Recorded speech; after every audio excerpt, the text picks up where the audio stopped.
தோல்ல துண்டு போட்டுக்கிட்டு வேஷம் போடுகிற போலி விவசாயிகள் நாங்கள் கிடையாது.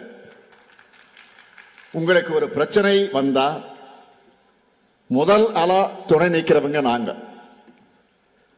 கடந்த 4 ஆண்டுகள்ல விவசாயிகளுக்கு 1630 கோடி ரூபாய் நிவாரணமாக வழங்கி இருக்கிறோம். பயிர் காப்பீட்டு திட்டத்தில் 32 லட்சம் விவசாயிகளுக்கு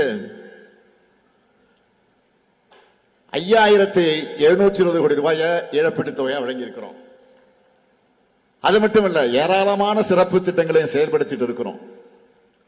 அதையெல்லாம் சுருக்கமா சொல்லணும்னா, மதுரை மல்லிக்கான இயக்கம், பலா இயக்கம், முருங்கை இயக்கம், தமிழ்நாடு சிறுதானிய இயக்கம், பனை மேம்பாட்டு இயக்கம், தோட்டக்கலை பயிர்கள் சாகுபடி தொகுப்பு, கருவேப்பிலை தொகுப்பு, தென்னை தேர்வாடல் நோய் மீட்பு திட்டம், மிளகாய் மண்டலம்னு ஏராளமான சிறப்பு திட்டங்களை செயல்படுத்திட்டு வரோம்.